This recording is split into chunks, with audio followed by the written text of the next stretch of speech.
हर हर महादेव दोस्तों, महाशिवरात्रि की आप सबको बहुत बहुत शुभकामनाएं। आज के इस वीडियो में हम बात कर रहे हैं वोडाफोन आइडिया के बारे में, जिसका करंट मार्केट प्राइस 7 रुपए 90 पैसे पे चल रहा है। 8 रुपए का ये जो लेवल नीचे टूटा है, इसके पीछे का कारण ये है कि बहुत ही बड़े world wide famous brokerage firm Goldman सैक्स ने भारतीय एयरटेल, इंडस टावर और वोडाफोन आइडिया के ऊपर अपना एक रिपोर्ट, अपना एक रिव्यू प्रेजेंट किया है, जिसमें भारतीय एयरटेल को तो उसने अपसाइड दिया है 20% का, कि आने वाले समय में उसमें 20% का अपसाइड देखने को मिलेगा, काफी अच्छी तेजी देखने को मिलेगी। वहीं पे वोडाफोन आइडिया और उससे जुड़े हुए एक कंपनी इंडस टावर, इन दोनों को डिग्रेड किया है। और वोडाफोन आइडिया के बारे में यहाँ बात करना जरूरी इसलिए हो जाता है, और जो इसके शेयर प्राइस में डिक्लाइन भी हमें देखने को मिला है, इसके पीछे का कारण यह है कि इस ब्रोकरेज फर्म ने वोडाफोन आइडिया को पहले भी एक रेटिंग दी थी 6 रुपए के आसपास की, और इस समय जो 6 रुपए का जो डिग्रेड का रेटिंग था, उसे और इन लोगों ने घटा करके 2 रुपए 40 पैसे का कर दिया है। मतलब गोल्डमैन सैक्स ब्रोकरेज फर्म का यह कहना है कि वोडाफोन कंपनी के जो करंट स्थिति है, जो उनके ऊपर करंट डेप्ट है, एजीआर के 80,000 करोड़ तक के ड्यूज है, और जो कंपनी का करंट मार्केट कैप है जो 52,000 से 56,000 करोड़ के बीच में है, उसके हिसाब से, और कंपनी जो लगातार क्वार्टर दर क्वार्टर जो लॉसेस कर रही है, खास करके हमने Q3 में भी वही चीज देखा। मैंने इस पे वीडियो बनाया था, डिस्क्रिप्शन में लिंक होगा, आप उसमें देख सकते हैं कि मैंने पहले भी Q3 के रिजल्ट आने से पहले आपको अलर्ट किया था कि Q3 का रिजल्ट भी अच्छा नहीं आएगा, जिसके वजह से शेयर प्राइस में डिक्लाइन देखने को मिलेगा और अपसाइड मूवमेंट नहीं बनेगा। एक साल में इस शेयर ने 50% से ज्यादा का आपको नुकसान दिया है। एक साल में यहाँ पे आप ग्राफ देखें, ये काफी ज्यादा आपको जो वैल्यू है, करंट डेप्थ है, उसे काफी ज्यादा इसने डिग्रेड किया है। पिछले एक महीने में भी 10 से 12% की गिरावट है, और 6 महीने में 40% की गिरावट है। 18 रुपए के लेवल तक का हाई लगा चुका था ये स्टॉक। यहां इस स्टॉक में दिक्कत यह है कि इसके जो प्रमोटर है, जो इसके मालिक है, जिन्होंने इसमें सबसे ज्यादा पैसा लगाया है, वो खुद इसमें 10 से 11 रुपए का जो शेयर प्राइस है वहां पे फंसे हैं, क्योंकि वोडाफोन आइडिया ने 11 रुपए का एफपीओ प्राइस पे काफी लोगों को अपने इक्विटी शेयर्स दिए थे।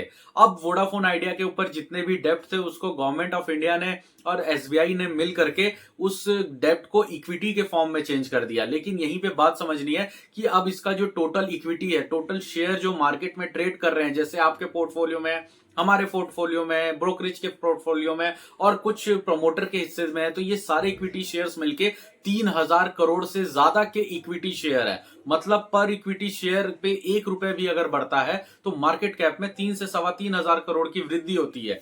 अब इस शेयर प्राइस को बहुत लोग ये सोच के लेते हैं कि आने वाले समय में ये 4 से 5 गुना हो जाएगा। अगर 4 से 5 गुना शेयर प्राइस जाएगा तो मार्केट कैप को भी 4 से 5 गुना जाना पड़ेगा, जो कि 2.5 से 3 लाख करोड़ है, जो होना काफी ज्यादा इंपॉसिबल है। क्योंकि ये जो मार्केट प्राइस है, शेयर प्राइस है, मार्केट कैप होता है, ये तभी आपके बढ़ते हैं जब कंपनी के अर्निंग्स, रेवेन्यू और नेट प्रॉफिट भी उतने टाइम्स अगर बढ़ते हैं। 5 गुना बढ़ने के लिए कम से कम कंपनी के रेवेन्यूज और प्रॉफिट को 2 गुना 3 गुना होना पड़ेगा। लेकिन यहाँ पे हम इसके फाइनेंशियल डिटेल्स पे भी बात करेंगे। हर साल माइनस में जा रहा है, 5 से 6,000 करोड़ तक का ये हर क्वार्टर में लॉस कर रही है कंपनी। ये कंपनी सिर्फ सरवाइव कर पा रही है क्योंकि गवर्नमेंट बैकएंड मिला है, गवर्नमेंट की तरफ से सपोर्ट मिल रहा है, गवर्नमेंट इसको बचा के रखना चाह रही है, और एसबीआई जैसी कंपनियों ने इसमें इन्वेस्ट किया हुआ है। यहाँ पे इसे सरवाइव करवाना या इसे बचा के रखने का गवर्नमेंट का सिर्फ एक ही पर्पस है, क्योंकि इंडिया जैसे बड़े देश में जहां बहुत ज्यादा पोटेंशियल है आगे इंटरनेट कनेक्टिविटी को लेके, कम्युनिकेशन को लेके और टेलीकॉम ऑपरेटिंग को लेके, यहां सिर्फ 2 ही कंपनियां लीड कर रही हैं, जो कि रिलायंस की जियो है और भारतीय एयरटेल है। इन 2 कंपनियों में ही मोनोपोली सेट ना हो जाए, इसलिए तीसरी कंपनी को कैसे भी चाहते हुए जिंदा रखने की कोशिश गवर्नमेंट ऑफ इंडिया कर रही है। ब्रोकरेज फर्म ने इसे करंट लेवल से 70% डिग्रेड किया है, मतलब डाउनसाइड किया है। 70% ना भी ले तो हम अगर 50% भी देखें तो 8 रुपए का ये शेयर अगर 4 रुपए होता है, 50% भी डाउनसाइड होता है, तो ब्रोकरेज फर्म की इस तरह के रिपोर्ट डालने पे जो शेयर धारक है, जो रिटेलर है, जो इन्वेस्टर और जिस पब्लिक ने इसमें इन्वेस्ट कर रखा है, खास करके आम निवेशक, इनमें कितना ज्यादा पैनिक होगा, इन्हें कितनी ज्यादा दिक्कतों का सामना करना होगा। क्योंकि ऑब्वियस सी बात है, बहुत सारे ऐसे इन्वेस्टर्स हैं जो इसमें इसलिए बने हुए हैं क्योंकि वो चाहते हैं कि उनकी जो बाइंग प्राइस है, चाहे वो 10 रुपए की हो, 11 रुपए की हो या 12 रुपए की, अगर शेयर प्राइस उस लेवल पे आता है तो वो सेल करके वहां से एग्जिट करेंगे, क्योंकि इसमें ज्यादातर इक्विटी लोग कैप्चर करके रखते हैं, जहां पे नुकसान होने के चांसेस भी काफी ज्यादा हो जाते हैं। अब यहां पे बात ये समझिए कि वोडाफोन जैसा शेयर जिसने काफी समय से लोगों को कोई खास रिटर्न नहीं दिया है, अगर इसका शेयर प्राइस 9 रुपए होता है, 10 रुपए होता है, यहाँ पे इसने अपने 6 रुपए का लोअर लेवल का जो बॉटम है उसे टच करके ये ऊपर तक आया है। तो यहाँ पे जब भी 1 रुपए की बढ़ोतरी होगी 10% 20% का गेन मिलेगा। बहुत सारे ऐसे इन्वेस्टर्स हैं जो इसमें से एग्जिट करेंगे। ये तो एक ऐसा शेयर है जहां प्रमोटर भी एग्जिट करना चाहता है और प्रमोटर ही खुद फंसा हुआ है। तो ये चीजें आपको समझनी होगी और इस तरह के पेनी स्टॉक्स और पेनी शेयर खास करके जिसका फंडामेंटल सही ना हो वहां पे आपको बचना चाहिए। अगर हम इसमें बात करें एजीआर ड्यूज का, जो कि एडजस्ट ग्रॉस रेवेन्यू होता है, जो कि गवर्नमेंट के साथ इन्हें शेयर करना होता है, हर टेलीकॉम कंपनियां करती हैं। इसे आप एक तरह का टैक्स भी कह सकते हैं। मतलब जीएसटी के बाद जो भी इस स्पेक्ट्रम का एक तरह का रेवेन्यू हो गया या फिर लाइसेंस शेयरिंग रेवेन्यू हो गई, गवर्नमेंट के साथ शेयर करना पड़ता है ईयरली वाइज अपने रेवेन्यू पे। लेकिन वोडाफोन आइडिया एक लॉस मेकिंग कंपनी है जिसकी वजह से वो रेवेन्यू शेयर नहीं कर पाई और आज तक उनका जो एजीआर का ड्यू है वो 80,000 करोड़ तक जा चुका है। जहां पे सुप्रीम कोर्ट ने भी इसमें बोला है कि इनको जो एजीआर का डेप्ट है इसे इक्विटी में कन्वर्ट कर दिया जाए। जो चीजें कर दी गई हैं लेकिन अभी भी बहुत बड़ा रिमेनिंग अमाउंट बचा है। एजीआर ड्यूज की बात करें तो यहां सिर्फ वोडाफोन नहीं है, एयरटेल के ऊपर भी 40,000 करोड़ का बकाया है, लेकिन वो एक प्रॉफिटेबल कंपनी है इसीलिए उसके बारे में इतनी बातें या नेगेटिविटी नहीं आती है। इंडस टावर यहां पे इसलिए फंसता है क्योंकि इंडस टावर के पूरे रेवेन्यू और प्रॉफिट्स में जो 40% से ज्यादा का एक रेवेन्यू गेन होता है, सेल्स होता है, वो वोडाफोन आइडिया के थ्रू होता है और जो वोडाफोन आइडिया में उसका पैसा फंसा हुआ है।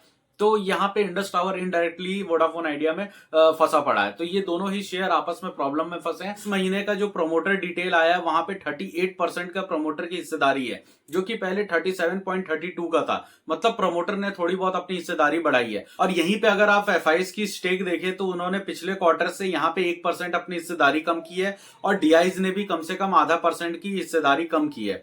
वहीं पे पब्लिक जो है इंस्टीट्यूशंस, उन्होंने भी 1%, मतलब आम रिटेलर्स को भी जब जब इसमें मौका मिला है वो बेच करके एग्जिट कर रहे हैं। तो ये चीजें दिखाती है कि इस समय शेयर के ऊपर जो काफी ज्यादा प्रेशर है वो बना हुआ है। और रह गई बात इसके अंदर जो मूवमेंट्स आते हैं, कभी कभी शेयर प्राइस में जंप होता है, वो सिर्फ इसी न्यूज पे होता है कि अब गवर्नमेंट की तरफ से इसके एजीआर ड्यूज को माफ कर दिया जाएगा या फिर इक्विटी में कन्वर्ट किया जाएगा। अगर माफ कर दिया जाएगा तो जाहिर सी बात है इस शेयर प्राइस में बहुत ही अच्छा अपसाइड टारगेट देखने को मिलेगा। लेकिन फिर भी ऐसा लगता नहीं है कि माफ करेंगे, क्योंकि अगर वोडाफोन आइडिया को ही अगर एजीआर से रिलीफ मिलेगा, गवर्नमेंट इसके सारे डेप्ट अगर माफ करेंगी, तो फिर पीछे लाइन में लगे हुए हैं भारतीय एयरटेल और जियो जैसी कंपनियां, उनके ऊपर भी बहुत ही अच्छा खासा एजीआर का ड्यूज भी है, प्लस जो इनके टैक्स रेवेन्यूज हैं वो बचे हुए हैं। तो अगर आप एक कंपनी को रिलीफ देंगे तो बाकी की कंपनियां भी कोर्ट में जाके ये कह सकती हैं कि हमें भी रिलीफ चाहिए। ये सब चीजें काफी ज्यादा दिक्कत वाली हो सकती है। तो यहाँ पे आप वोडाफोन आइडिया को अपने वॉच लिस्ट में जरूर रखें, इसे टाइम टू टाइम ट्रैक करें, इस पे आने वाली जितने भी अपडेट्स हैं उस पर ध्यान दें। अगर आप इसमें इन्वेस्टेड हैं तो नई इन्वेस्टमेंट करने की कोई जरूरत नहीं है। मार्केट में ऑलरेडी बहुत सारे अच्छे अच्छे फंडामेंटल स्टॉक्स हैं जिन्हें आप हमारे चैनल पे भी जाकर देख सकते हैं। तो इस स्टॉक में जितना दूर आप बन के रहेंगे, क्योंकि मार्केट आपको सिर्फ यहाँ पे अच्छे रिटर्न्स और गेन के लिए नहीं होता है। मार्केट के अंदर आपको इन्वेस्टमेंट करनी है तो आपको गुड क्वालिटी स्टॉक्स देखने पड़ेंगे, काफी ज्यादा अच्छे रिसर्च करनी पड़ेगी, काफी लर्न भी करना पड़ेगा। लेकिन इस तरह के शेयर्स आपको क्या करते हैं, मार्केट में सीखने से रोकते हैं और अपना सारा फोकस उसी पर्टिकुलर शेयर पे लगा के रखते हैं, क्योंकि ना तो उनके अंदर मूवमेंट आता है, ना ही वो बहुत सारा अपसाइड होते हैं, ना ही वो आपको अच्छा रिटर्न दे सकते हैं। तो यहाँ पे समय गंवाना काफी ज्यादा पैसे गंवाने से भी ज्यादा कीमती हो जाता है। दोस्तों ये रहा वोडाफोन आइडिया को लेकर के मेरा सजेशन। अगर आपको ये वीडियो, ये इन्फॉर्मेशन अच्छी लगी तो आप इस वीडियो को लाइक करें। मिलते हैं अगली वीडियो में। नमस्कार।